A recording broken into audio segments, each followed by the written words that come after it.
Histoire pour apprendre le français, le texte L'épouvantail, نصوص لتعلم اللغة الفرنسية عند المبتدئين.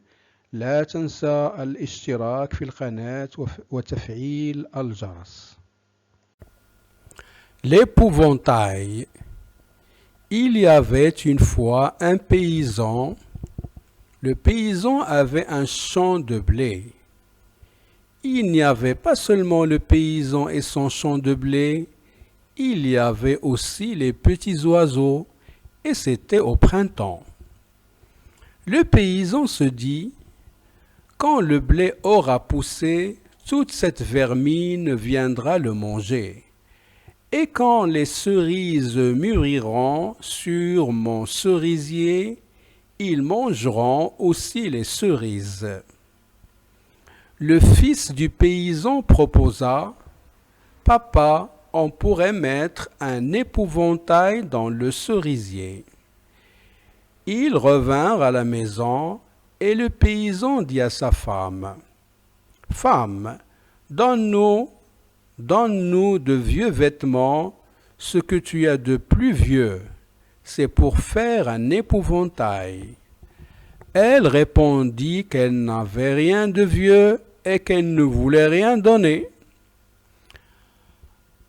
Alors, le paysan alla chercher son vieux chapeau, un vieux torchon, et il entoura le chapeau avec ce vieux torchon en laissant pendre 2 grands bouts qui remuaient au vent comme des bras. Et le fils grimpa dans le cerisier pour accrocher le chapeau à la plus haute branche. Pendant ce temps-là, un père et une mère pinçants cherchaient un endroit pour faire leur nid.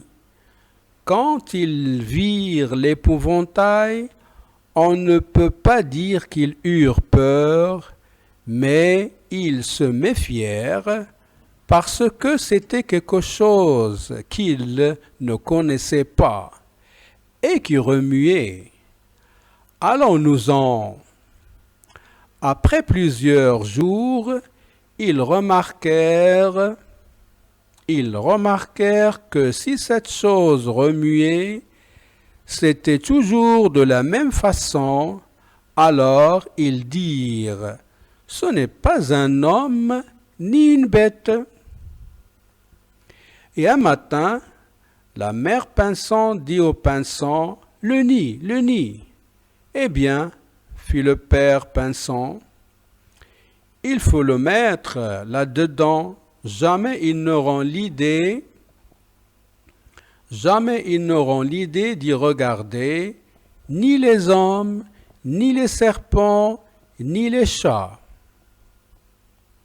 Et elle commença à garnir le chapeau avec des brins de paille et des flocons de laine que les moutons laissent aux haies. Puis elle pondit ses œufs dans le chapeau. Les petits naquirent et grandirent dans le chapeau, et dès qu'ils purent voler, ils s'en donnèrent à cœur joie, avec les cerises d'abord et avec le blé ensuite. D'après Pierre Mille, comment la baleine perdit ses pieds.